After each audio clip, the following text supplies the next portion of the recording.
पण ते आहेत का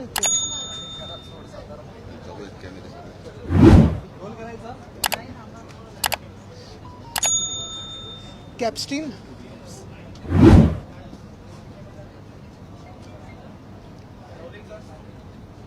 सातारा प्रकरण थांबा, त्यांचं एकट्याच रोलिंग चालू आहे. ते नॉर्मली रोलिंग करत नाहीत ना तर. या ना पुढे. अरे, अँगलमध्ये सातारा प्रकरणावरनं बराच गदारोळ पाहायला मिळाला आणि सत्तेत असलेल्या शिवसेनेला पायऱ्यांवरती येऊन आंदोलन करावं लागलं. एक महत्वाची गोष्ट म्हणजे आपण बोलतो जैसे करनी वैसे भरणी, ते काल दिसलं. सत्तेत दोन्ही जे आहेत पक्ष किंवा सगळे जे पक्ष आहेत ते एकमेकांची कसं वागत आहेत, काय नेमकं चाललेलं आहे हे आता महाराष्ट्राला कळायला लागलेलं. पण महत्वाची गोष्ट हीच आहे, तुम्हाला एवढंच सांगेन की जे मिंदे गटातले ते सगळे डरपोक आहेत. कुठेही काही कोणी पुढे आवाज उठवणार नाही. त्यांना फायली दाखवल्या जातील, ज्या फायलींच्या कारणांमुळे त्यांना पळायला लागलं, गुवाहाटीला जायला लागलं, आणि मग सगळं काही शांत होईल. कुठेही काही होणार नाही. डरपोक लोक आहेत ते. निर्णय सुद्धा राखून ठेवण्यात आलेला आहे. याच्या आधी सुद्धा आपण बघितलं होतं की एक IAS अधिकाऱ्याचं निलंबन करण्यात आलं होतं, म्हणजे परत मागे घेण्यात आलं होतं. आज पुन्हा एकदा तशाच पद्धतीनं वरच्या सभागृहामध्ये निर्णय जो आहे हा राखून ठेवण्यात आला. कुठचंही सरकार हे एका पद्धतीने चाललं पाहिजे, कायदेशीर पद्धतीने चाललं पाहिजे. प्रोटोकॉल असतात, नियम असतात. पण कोणी काही निलंबन मागतोय, कोणी काही चाललेलं आहे, हे खरोखर आज जे निलंबन झालं ते योग्य होतं की अयोग्य होतं ह्याच्यावर उत्तर आता अपेक्षित आहे. उद्या रुलिंग अपेक्षित आहे आम्हाला.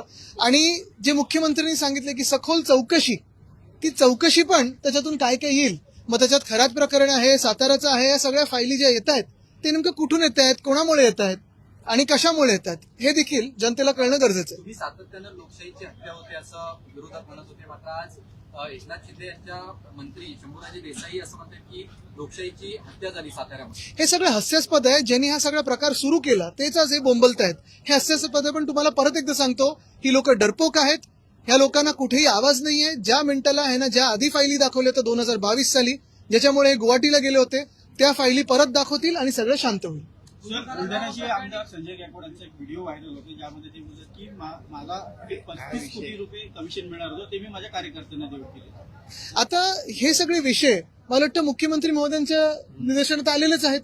आणि कुठे ना कुठेतरी जे आता विचार करतात की $1 ट्रिलियन इकॉनॉमी आपल्याला करायची आहे, महाराष्ट्राला पुढे न्यायचं आहे, महाराष्ट्राला सिंगापूरच्या पण पुढे न्यायचं आहे, हे असे सगळे लोक कारभारात घेऊन चालणार आहे का, हे मुख्यमंत्र्यांनी विचार केला पाहिजे. खराब प्रकरणामध्ये राज ठाकरेंनी म्हटलेलं आहे की अशा लोकांना ठेचलं पाहिजे. दोन्ही बाजूला म्हणजे बंधू बाबा तर आहेतच, पण बंधू भक्त जे आहेत आणि बंधू सरकारमधले जे बंधू मंत्री आहेत त्यांना देखील त्यांच्यावर कारवाई होणं गरजेची आहे, त्यांच्यावर कारवाई होणं अपेक्षित आहे. मग उपमुख्यमंत्री असतील किंवा कुठचेही मंत्री असतील, ज्यांचे फोटो त्याच्यात आलेले आहेत. मग कोणी सांगतं ट्रायडंट हॉटेलमध्ये जे बंधू बाबा बोलवले होते एकनाथ शिंदेने त्यावेळी, त्याच्यात हे असतील. कोणी सांगतं गुवाहाटीला जाण्याचंच कारण हे होतं. या सगळ्या जो प्रकार आहे, एवढा गलिच्छ प्रकार आहे, एवढा घाणेरडा प्रकार आहे, एकेकाळीचा आपण पुरोगामी महाराष्ट्र म्हणतो, आणि आता जे काही प्रकार दिसायला लागलेत, मग ह्या सातारा फाईल असू दे किंवा हे काय कॅप्स्टीन फाईल हल्ली याला बोलतायत, कॅप्टनच्या फाईल, तर मला वाटतं हे सगळे जे प्रकार आहेत महाराष्ट्र ह्याच्यात बदनाम होतोय, ह्या राजकीय पुढाऱ्यांनी लक्षात घ्यावं. आज मोदींनी मान्य केलेलं आहे की देशात इंधनाचा तुटवडा आहे आणि यामुळे आपल्याला जशा पद्धतीनं कोविडमध्ये लॉकडाऊनचा अनुभव होता तशाच पद्धतीचा अरे बापरे, असं म्हटलंय त्यांनी. आता दोन गोष्टी त्याच्यात. एक, पहिल्या दिवसापासून मी हेच सतत सांगत आलेलो आहे की प्रधानमंत्री महोदयांनी देशासाठी आणि मुख्यमंत्र्यांनी राज्यासाठी इंडो US करार जो झालेला आहे तो झाला आहे की नाही इथपासून सुरुवातीपासून बोलणं गरजेचं आहे. आणि त्याचा आपल्या कृषी क्षेत्रावर असेल, उद्योग क्षेत्रावर असेल, सेवा क्षेत्रावर असेल, काय परिणाम होणार आहे ह्याच्यावर बोलणं तर गरजेचं होतंच. पण त्याच सोबत आत्ताच्या काळात जो काही इराण, इस्रायल आणि USA हे युद्ध चालू आहे, त्याच्यातून एकंदरच जागतिक आर्थिक व्यवस्था जी आहे त्याच्यावर जो परिणाम किंवा दुष्परिणाम होणार आहे त्याच्यावर बोलणं गरजेचं होतं. हे आज ते बोललेले आहेत, ते काय मी बोललो की मी मागणी केली म्हणून नाही, पण जी काही परिस्थिती उद्भवते आपल्यालाही माहिती आहे की अनेक शहरांमध्ये LPG सिलेंडरसाठी लाईन लागलेल्या आहेत. जो पाईप गॅस आहे तो पोचतोय की नाही, कुठे कुठे इंडस्ट्रियल गॅस कमी केलेला आहे. हे सगळं होत असताना जेव्हा प्रधानमंत्री म्हणतात की कोविड सारखी तयारी दाखवायला लागेल, ह्याचा काय अर्थ नेमका आम्ही काढायचा तो देखील त्यांनी सांगायला पाहिजे. कोविड सारखी तयारी म्हणजे जे उत्तर प्रदेशमध्ये चित्र दिसत होतं ते अपेक्षित करायचं का, गुजरातमध्ये जी ऑक्सिजनची कमतरता होती ते अपेक्षित करायचं का, एकंदरच PM केअर सारखा फंड जो निर्माण केला ते अपेक्षित करायचं का, की खरोखर कुठेतरी आम्हाला सरकारकडून कारवाई दिसेल, काम दिसेल, हे अपेक्षित करायचं. ह्याच्यावर पण बोलणं गरजेचं आहे. सर, LPG गॅसचा मोठा विषय आणि ह्याला डायव्हर्ट करण्यासाठी 2 विषय पुढे आले. तर खरं मला वाटतं कुठचाही विषय डायव्हर्ट करण्यासाठी आलेला नाहीये. जे काही घडलेले ते डोळ्यासमोर घडलेले. मिंदेंसारखे डरपोक लोक जेव्हा असे वागायला लागतात तेव्हा कळायचं की त्यांचा आता वेळ ही आता खूप कमी होत राहिलेली आहे आणि भाजप अशी राजकीय जी वळवळ चाललेली आहे ती जिवंत ठेवेल की बाजूला करेल हे पण बघायला पाहिजे. कारण मिंदे एक नंबरचे डरपोक आहेत आणि त्यांच्यासोबतची टोळी गेलेली आहे. त्यांची टोळी आता आवाज करेल की फायली दाखवल्यानंतर गप्प होईल हे देखील कळेल. जर अशा पद्धतीचा लॉकडाऊन देशात आला तर हे देशाला आजच्या घडीला परवडणार असेल का? जे काही चाललंय नाही तरी परवडतंय का? जी काही घसरगुंडी चालली रुपयाची प्रत्येक दिवशी ती परवडते का? बेरोजगारीमध्ये पण पाहिलं असेल परवा जे काही आकडेवारी आली आहे जी ग्रॅज्युएट्सची बेरोजगारी ती भयानक जास्त आहे. संपूर्ण अधिवेशनामध्ये रोजगारावर नाही महागाईवर काही बोलायचं आणि विरोधी पक्षनेता 2च दिवस आता बाकी उरलेले आहेत त्यावरही अजूनपर्यंत 2 दिवस आहेत. सर खरातांच्या भावाला केसरकरांनी शाळा आयटी दिली होती असं समोर येतं. तर कोणाचे फोटो आहेत आणि काय काय अजून भयानक प्रकार जे आम्ही ऐकतोय ते तुम्ही पण ऐकताय आम्ही पण ऐकतोय. पण त्याच्यात मुख्यमंत्री काय कारवाई करतात ह्याच्यावर सगळ्यांचं लक्ष. एक मिनिट पूर्ण मराठी होते. आता जसं तुम्ही म्हणालात अनेकांचे फोटो आहेत रुपाली चाकणकरांचा राजीनामा झाला परंतु पण बाकीच्यांचं काय अर्थात तो आहेच ना प्रश्न. नाही ते आता मुख्यमंत्र्यांकडून उद्या निवेदन होणार त्याच्यावर आम्ही लक्ष ठेवून असणार. याचा अर्थ असा घ्यायचा का शिवसेनेचे आमदार आणि मंत्री खराब प्रकरणात ट्रॅप झाले? शिवसेनेचे इथेच मिंदेंचे डरपोक टोळीचे आमदार तिथे असतील. आता ते फोटो कोणी काढलेत बाहेर कसे काढलेत त्यांचा जो प्ले होता नीरज त्याच्यापासून हा भंडाफोड झालेला आहे आणि त्याच्यामुळे हे पिन फुटलेलं आहे. चांगलं पण ह्याच्यात अजून पुढे जाणं गरजेचं आहे. ज्या पद्धतीने कॅबिनेट मंत्री ते मगासपासून रोल केलाय त्यांनी लवकर. जे मंत्री शंभूराज देसाई आहेत हे महायुतीच्या समन्वय समितीचे सदस्य पण आहेत. ते या एकंदरीत राड्या प्रकरणामध्ये जखमी होतात म्हणा किंवा मारामारी होते म्हणा जे काही असेल खरं लावलंय का त्यांनी ते की असंच नाटक केलं. पण ह्या सरकारमध्ये मिंदे गँगच्या मंत्र्यांची काय इज्जत आहे ही देखील कळली ना. अमित शहाचा देखील फोटो खरात यांच्यासोबत पाहिलेला आहे. हा फोटो व्हायरल होतो. तुम्ही पाहिलं सगळ्यांनी पाहिलं पुढे काय?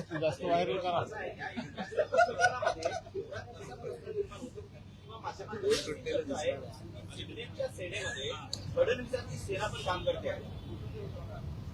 कोई शक? विधान परिषदेतला 9 आमदारांचा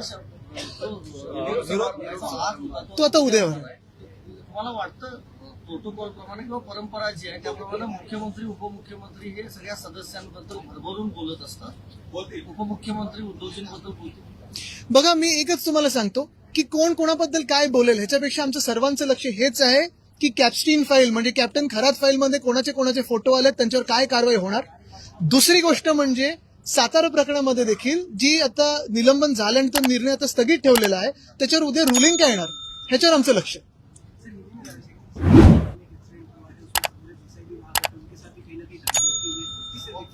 देखते नहीं पूरे महाराष्ट्र ने देखा कि इस तरह की राजनीति की शुरुआत मिंदे गैंग ने ही शुरू की थी महाराष्ट्र में. किसी को अपहरण करना किसी को लेके घूमना वोट्स के लिए ये सारी जो बातें हैं ये मिंदे की टोली ही करती है.